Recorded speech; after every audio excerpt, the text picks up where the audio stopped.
नमस्कार बच्चों, आज हम एक और नई वीडियो लेकर आपके समक्ष प्रस्तुत हुए हैं। जैसे कि पहले भी हमने एनसीईआरटी की मैथ्स 6, 7 और 8 के अलग अलग चैप्टरों की वीडियो बनाई है, उसी के अनुक्रम में आज हम आगे की ओर बढ़ेंगे और एक नई वीडियो लेकर आपके समक्ष प्रस्तुत हुए हैं। प्रतिरूप हैं वर्ग में संबंधित उन रोचक प्रतिरूपों के बारे में चर्चा करेंगे। उसमें सबसे पहले त्रिकोणीय संख्याओं का जोड़।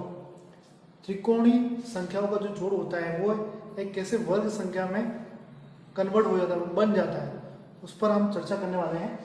आपके सामने मैंने कुछ त्रिकोणीय संख्याओं का प्रतिरूप यहाँ बनाया है। जैसे ये एक स्टार ले लिया, 3 स्टार ले लिया, एक त्रिभुज के रूप में बन गया। 6 स्टार ले लिए, 1 2 3 4 5 6, ये भी त्रिभुज के रूप में बन गया। ये मैंने 10 स्टार ले लिए, ये भी त्रिभुज के रूप में, मतलब 1 के बाद 2, 2 के बाद 3, 3 के बाद 4। वैसे हम आगे की ओर बढ़ाते जाएंगे। जैसे ये त्रिभुज एक और स्टार बनाया, इसमें कितने स्टार आ जाएंगे? 16 स्टार आएंगे। ये भी त्रिभुज प्रतिरूप बन जाएगा, ठीक है। इसलिए इनको त्रिकोणीय संख्याओं कहते हैं, ठीक है। अब इन क्रमागत त्रिकोणीय संख्याओं को आप गौर से देखेंगे तो आप पाएंगे कि 2 त्रिकोणीय संख्याओं का योग एक वर्ग संख्या के बराबर होता है। देखिए, पहली संख्या है 1, दूसरी त्रिकोणीय संख्या कौन है? 3। 1 और 3 को जोड़ा कितना हो गया? 4। 4 किसका वर्ग है? 4 वर्ग है साहब 2 का। 2 का वर्ग करते हैं, ये वर्ग मतलब 2।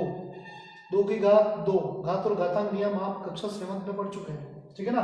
तो 2 का घात 2 मतलब 2 का स्क्वायर करेंगे तो कितना प्राप्त होगा अपने को? 4 प्राप्त होगा, ठीक है। ये 2 क्रमागत त्रिकोण संख्याओं का योग एक वर्ग संख्या के रूप में प्राप्त हो रहा है, ठीक है।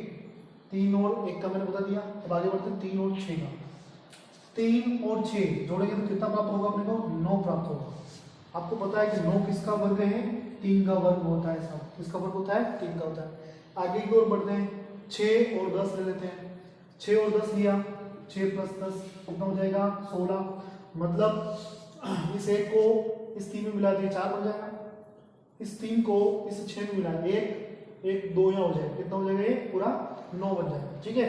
उसी प्रकार 10 में अगर 6 मिला दें, ये 6 इस 10 में मिला देते हैं तो कितने बन जाएंगे? टोटल 16 बन जाएंगे, ठीक है ना। 16 किसका वर्ग हो जाएगा अपना? 16 वर्ग हो जाएगा किसका?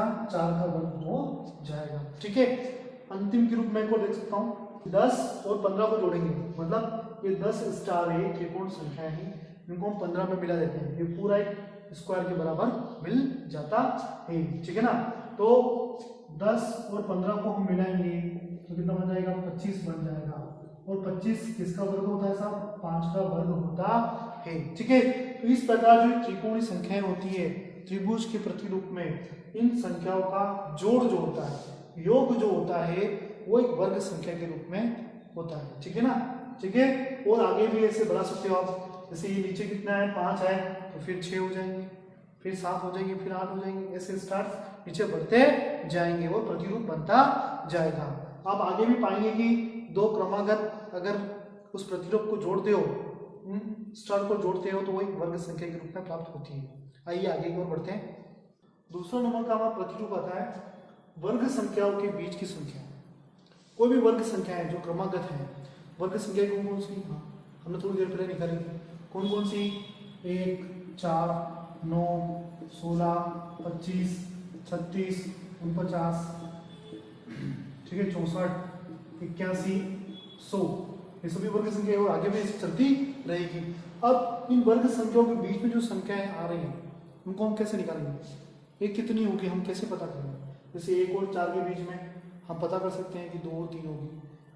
4 और 9 के बीच में हम पता कर सकते हैं, लेकिन जैसे संख्या आगे बढ़ती जाएगी तो हम उसको कैसे पता करेंगे? इसके बारे में थोड़ा परिचर्चा करते हैं यहाँ पर, ठीक है। तो इन वर्ग संख्याओं के बीच में संख्या क्या होगी, कैसे हम पता करेंगे?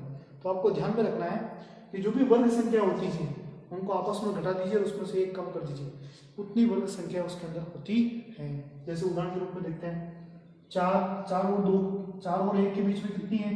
तो 4 में से 1 घटा दीजिए पहले, ठीक है, तो कितना बचा? 3। अब 3 में से 1 कम कर दीजिए, मतलब कितना? 2, ठीक है। तो 2 आपकी इन दोनों वर्ग संख्याओं के बीच में क्या होगी? संख्याएं होगी, ठीक है ना। और आगे हम देखते हैं, जैसे 16 और 25 के बारे में देखते हैं, तो 25 में से अगर 16 घटाते हैं हम तो कितना बचता है? 9 बचता है, ठीक है। 9 बचता है तो 9 में से कम कर दीजिए आप। 9 में से कम किया कितना आ गया अपना 8 आ गया।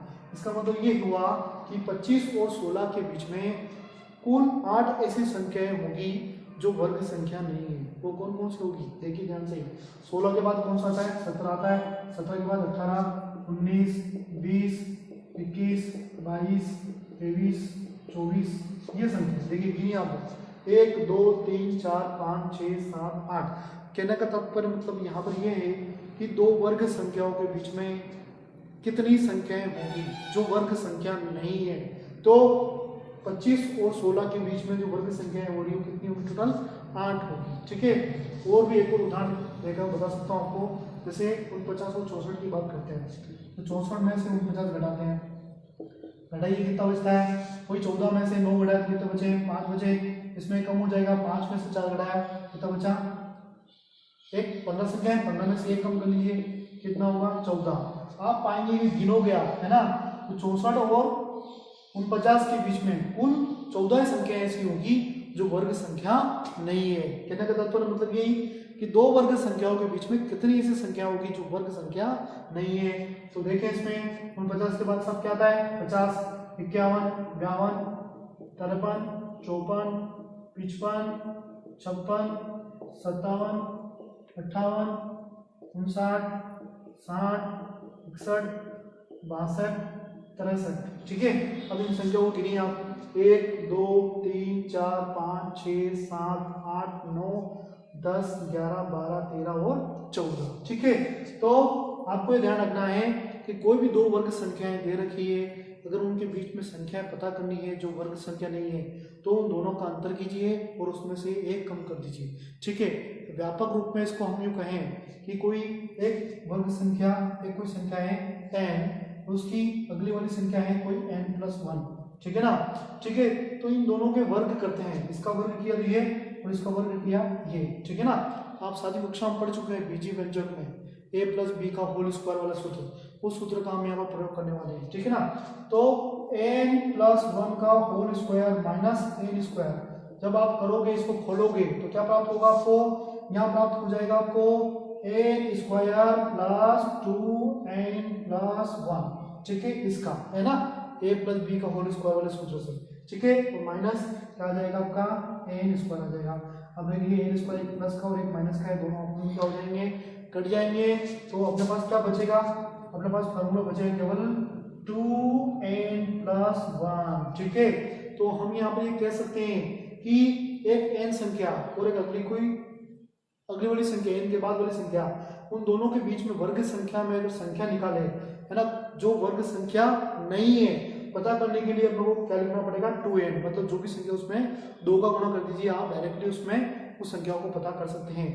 आगे की ओर बढ़ते हैं। तीसरे, विषम संख्याओं की जोड़। कि जो विषम संख्याएं हैं उनका एक निश्चित क्रम में अगर जोड़ते हैं है ना, उस संख्या को अगर जोड़ते हैं तो वो वर्ग संख्या में बदल जाती है। देखते हैं उदाहरण के साथ उसको समझने का प्रयास करते हैं। विषम संख्या, पहले विषम संख्या होती है, मैंने आपको पहले बता दी है विषम संख्या जिसमें 2 का पूरा भाग नहीं जाता है। ठीक है। हमेशा उसके अंदर कोई ना कोई शेषफल जरूर बचेगा। ठीक है।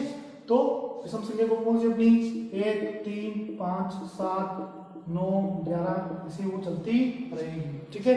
अब इनकी जोड़ की बात कर रहे हैं। जैसे पहले दो क्रमागत, पहला उदाहरण दे देता हूं मैं। जैसे पहले लिया 1 और 3 तो कितना हो गया अपना 4 हो गया। तो दो विषम संख्याओं क्रमागत विषम संख्याओं को जोड़ा तो एक वर्ग संख्या अपने को प्राप्त होती है। 4 किसका वर्ग है अपना 2 का वर्ग है। ठीक है।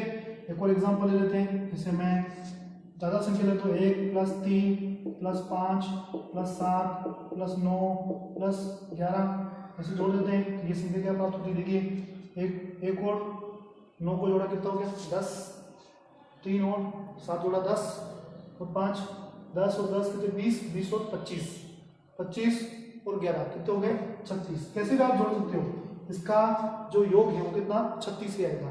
और 36 किसका वर्ग है 6 का वर्ग है।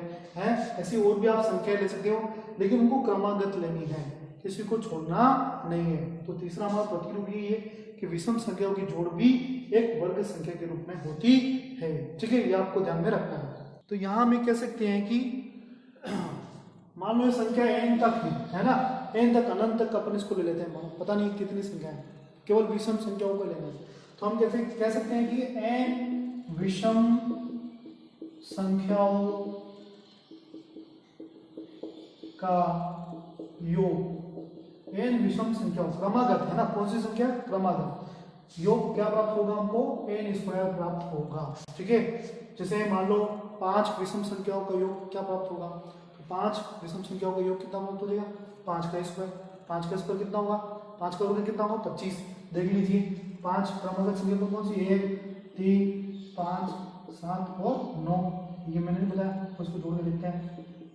देखिए n मतलब कितनी है, n कितनी हो गई 5, यहाँ पर केवल 5 के ऊपर ले लें, टोटल संख्या कितनी 1 2 3 4 और 5 संख्या टोटल है ना। तो 5 विषम संख्याओं का जो योग कर रहे हैं, देखिए 1 प्लस 3 प्लस 5 प्लस 7 प्लस 9 कितना हो जाएगा, ये 25 हो जाएगा, जोड़ के आप देख सकते हैं। ठीक है, तो मैं बता रहा था 5 का वर्ग कितना होगा 25 होगा, इस सूत्र के माध्यम से आप सीधा ही निकाल सकते हैं। ठीक है, तो n विषम संख्याओं का योग जो होगा हमें n स्क्वायर प्राप्त होता है। धन्यवाद ये वीडियो देखने के लिए।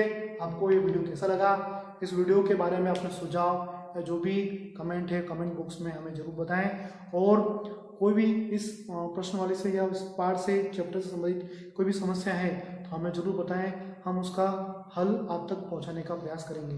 धन्यवाद। ऐसे ही हमारे वीडियो देखते रहिए और हमारे चैनल को सब्सक्राइब और इस वीडियो को लाइक जरूर करें। धन्यवाद।